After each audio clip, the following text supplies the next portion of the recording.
Today I'm going to show you how to host your website for free with Netlify and connect a Namecheap custom domain to it step by step. This is a great method if you want to put your HTML, CSS, and image files online without paying for hosting, and then point your own domain to that site so it looks professional and branded. Before we start, if this tutorial helps you, make sure to hit the like button and subscribe for more easy website and software tutorials just like this. First, you need to have your website files ready. At minimum, that usually means your index.html file, your style.css file, and any images or assets your site needs. If you already built your site locally, make sure everything is organized in one folder and your homepage file is named correctly, because Netlify will use that as the main page for your site. Once your files are ready, go ahead and create a free Netlify account. Open your browser, head to Netlify, and sign up using the account you want to use for your website.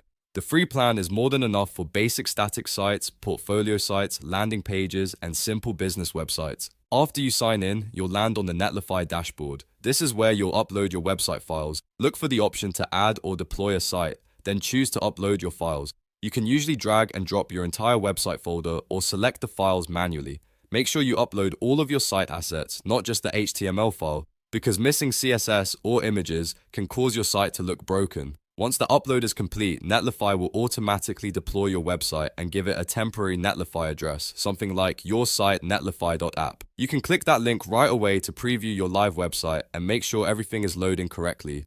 This is a good moment to double check your layout, your links, and your images before connecting your custom domain. Now let's add your Namecheap domain. In Netlify, open your site and go to Domain Management. This is where you control the web address connected to your site. Click Add Domain, then choose Add a domain you already own. Type in your Namecheap domain name exactly as it appears in your account, then click Verify and Add Domain. Netlify will now prepare your domain setup and show you the DNS information you need to add in Namecheap. This part is important because your domain has to point to Netlify before it can load your website correctly. Next, open Namecheap in a new tab and sign into your account. Go to Domain List, then find your domain and click Manage. From there, open the Advanced DNS tab. This is where you'll add the records provided by Netlify. Under Netlify, look for the Pending DNS Verification section. Netlify will provide customized DNS records for your specific domain, so don't guess or use random values. Copy the records exactly as shown, then return to Namecheap and enter those DNS records into the correct fields. Depending on what Netlify gives you, this may include A records, CNAME records, or other verification details. After entering the values, save your DNS changes in Namecheap. At this point, your domain settings are updated, but the internet still needs time to recognize the change. Go back to Netlify and wait for the domain verification process to complete. Sometimes it finishes quickly, but DNS propagation can also take several hours, and in some cases even longer. If everything is set correctly, your Namecheap domain will eventually open the website that's hosted on Netlify.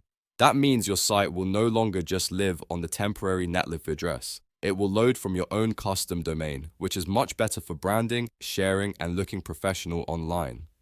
If the domain does not work right away, don't panic. That usually means DNS is still propagating. Give it some time, refresh Netlify, and check the records again if needed. Also, make sure you type the domain correctly and save the DNS settings in Namecheap. And that's it. You've successfully hosted your website for free on Netlify and connected your Namecheap custom domain. If this tutorial helped you, please like the video, subscribe for more, and I'll see you in the next one.